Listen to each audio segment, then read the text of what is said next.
Bismillahirrahmanirrahim. Assalamualaikum warahmatullahi wabarakatuh.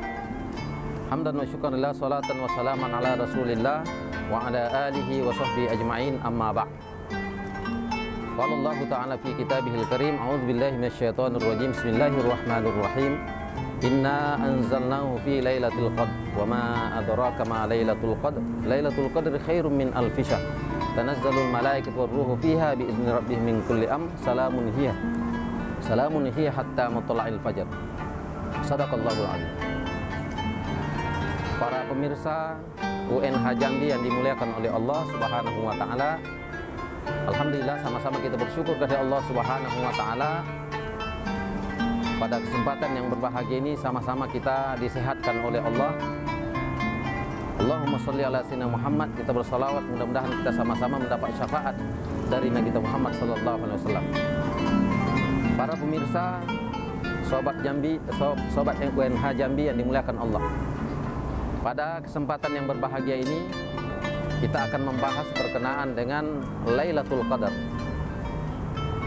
Lailatul Qadar yaitu malam Lailatul Qadar. Sebagaimana kita ketahui bahwa sepakat para ulama bahwa setiap bulan suci Ramadan itu mesti turun yaitu Lailatul Qadar. Kapan turunnya itu dirahasiakan oleh Allah Subhanahu wa taala. Kata para ulama, kalau ingin mendapatkan malam Lailatul Qadar itu tentu maka kita maksimalkan ibadah kita setiap malam selama Ramadan. Tetapi secara jumhur ulama dia katakan bahwa turunnya Lailatul Qadar itu adalah pada fi ashril awakhir, yaitu 10 terakhir bulan suci Ramadan. Bahkan ada lagi yang mengkhususkan di malam-malam ganjil, berarti 21, 23, 25, 27, 29. Tapi mari sama-sama kita tentu memaksimalkan yang 10 hari itu, meskipun baik yang ganjil maupun yang genap. Apa itu Lailatul Qadar? Al-Qadar itu sendiri artinya ketentuan, qadar. Maka ulama mengatakan bahwa, ulama tafsir mengatakan Al-Qadar itu bermakna al-hukmu, ketentuan. Apa yang ditentukan Allah Subhanahu wa taala ketika turun Lailatul Qadar itu, yang ditentukan adalah takdirnya makhluknya.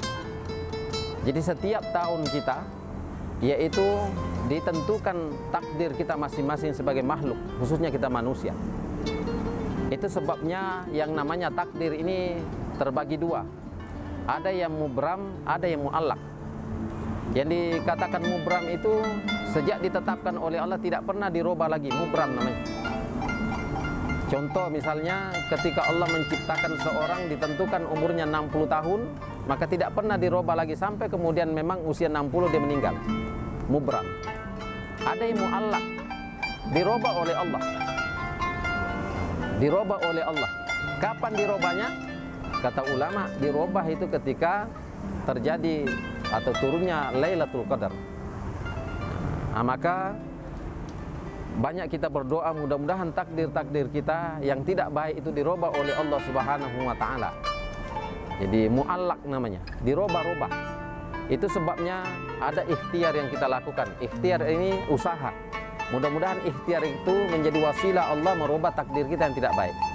Jadi bukan kita yang merubah takdir, tapi Allah yang maha kuasa merubah segalanya. Tidak ada yang bisa menghalangi Allah kalau ingin merubah umurnya seseorang. Tidak ada halangan ketika Allah ingin merubah rezeki seseorang. Maka berubah muallak. Berubah. Itu sebabnya kenapa kita berdoa, Allahumma tawil a'marana, ya Allah panjangkan umur kita. Kalau umur itu tidak bisa berubah, untuk apa lagi kita berdoa? Kenapa kemudian kita minta diberikan oleh Allah rezeki yang banyak? Itu artinya bahwa bisa saja sifatnya takdir kita berkenaan rezeki itu muallak, dirubah-rubah oleh Allah Subhanahu wa taala melalui ikhtiar dan lain sebagainya. Itu yang pertama. Kemudian al-qadar ini itu juga dimaknai dengan doyyikun. Doyyikun artinya sempit. Kenapa diartikan sempit? Karena malam turunnya Lailatul Qadar itu Allah menurunkan malaikat Jibril dan banyak malaikat. Saking banyaknya malaikat itu, tatanazzalu alaihim malaikat, turun malaikat. Turun malaikat sampai kemudian kata ulama tafsir, tidak ada satu jengkal pun di bumi ini tanah yang kosong kecuali pada malam Lailatul Qadar, kecuali ditempati oleh malaikat. Saking banyaknya malaikat. Itu sebabnya ketika turun Lailatul Qadar itu, ketika orang bermohon, ketika kemudian orang beribadah pada malam itu, maka dia mendapatkan jaminan, yaitu akan dimasukkan oleh Allah ke dalam surga. Maka tentu tidak perlu kita mencari tanda-tanda Lailatul Qadar itu. Banyak orang ingin mendapatkan Lailatul Qadar dengan mencari tanda-tanda, mencari kapan langit cerah, kapan udara tidak bertiup dengan kencang. Sesungguhnya tanda-tanda itu sifatnya adalah jaiz, sah-sah saja, boleh jadi terjadi, boleh jadi tidak. Tapi yang paling penting kata para ulama, mari kita maksimalkan ibadah. Ketika turun Lailatul Qadar dalam kondisi kita beribadah, baca Quran, berzikir, mungkin sholat tahajud, sholat lail, maka akan dicatatlah oleh malaikat yang banyak turun itu sebagai penghuni surga Allah Subhanahu wa Ta'ala. Jadi mari kita memaksimalkan di 10 terakhir. Nabi SAW dikatakan menguatkan ikat pinggangnya di 10 terakhir itu. Dia melakukan iktikaf di masjid, mengurangi tidur malamnya, tetapi kemudian dia banyak beribadah kepada Allah Subhanahu wa Ta'ala. Inilah menjadi kemudian persoalan di tengah-tengah kita umat Islam. Kadang-kadang di akhir Ramadan, di penghujung Ramadan, bukan kita semakin maksimal ibadah, tetapi kadang-kadang kita sibuk mempersiapkan hari raya. Jadi sibuk untuk kemudian mencari nafkah, mempersiapkan baik itu pakaian, baik itu kemudian makanan, apalagi biasanya ibu-ibu sibuk membuat kue lebaran dan lain sebagainya. Padahal ada satu momen, kata ulama, bahwa ada doa yang paling bagus kita berdoa di bulan suci Ramadan. Kapan itu? Yaitu diantaranya adalah di penghujung Ramadan, pada sholat tarawih terakhir. Sholat tarawih terakhir berarti malam ke-29 misalnya. Sujud terakhir, di situlah kita berdoa. Apa yang kita minta? Dua saja kata para ulama kita minta. Pertama, kita minta diluaskan rezeki kita oleh Allah. Yang kedua, kita minta supaya Allah memanjangkan umur kita sehingga kita masih bisa mendapati Ramadan yang akan datang. Itu adalah tempat yang sangat makbul berdoa. Hanya saja saya katakan tadi, persoalannya di penghujung Ramadan itu justru yang sholat tarawih itu dihitung jari. Kadang-kadang tidak sampai satu saf. Tapi di awal Ramadan sampai buat tenda pengurus masjid itu di halaman masjid sholat tarawihnya. Satu minggu berikutnya Allah berkurang, satu minggu lagi, sampai kemudian nanti itu tinggal beberapa orang. Nah, apalagi ibu-ibu lah sibuk membuat kue, tidak sempat lagi sholat tarawih. Padahal ada momen di situ yang paling baik berdoa, yaitu di penghujung sholat tarawih, di sujud terakhir. Maka kata Nabi, aqrabu ma yakunu abdu inda rabbih wa huwa sajidun. Yang paling kemudian dekat kita dengan Allah itu pada saat sujud. Antara hamba dengan Tuhan sangat dekat di situ. Kata Nabi, fa'aksiru doa, banyaklah kau berdoa, khususnya di penghujung Ramadan nanti. Mudah-mudahan kita dipanjangkan umur kita sampai nanti di penghujung Ramadan kita mampu melaksanakan sholat tarawih itu. Nah, jadi ini Lailatul Qadar. Kemudian Lailatul Qadar ini di samping tadi malaikat itu penuh turun, kemudian dia mencatat siapa-siapa saja beribadah, maka akan kemudian menjadi catatan di kitab amal kita bahwa kita adalah orang yang dimuliakan oleh Allah Subhanahu wa Ta'ala. Maka makna Al-Qadar itu Al-Karim, dimuliakan. Sejak kemudian kita mendapatkan bulan Lailatul Qadar itu akan selalu dimuliakan oleh Allah, dimuliakan di tengah-tengah manusia, apalagi dimuliakan oleh Allah Subhanahu wa Ta'ala. Maka di ayat itu bahwa hatta matla'il fajar, maka akan senantiasalah kita mendapatkan keselamatan, ketenteraman dalam hidup ini.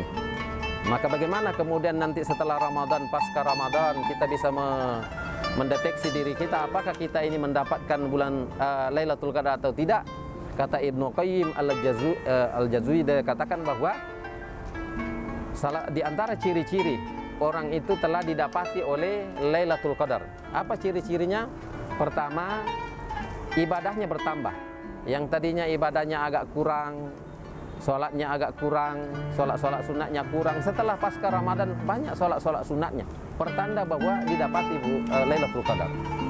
Yang kedua, bahwa yang tadinya ketika sebelum Ramadan dia banyak bergaul dengan orang-orang yang tidak baik, tapi setelah pasca Ramadan dia menghindari orang-orang yang bisa menggiring dia kepada perbuatan maksiat, menghindarkan diri dari sahabat-sahabat, teman-teman yang tidak baik. Justru dia bersahabat dengan orang-orang soleh.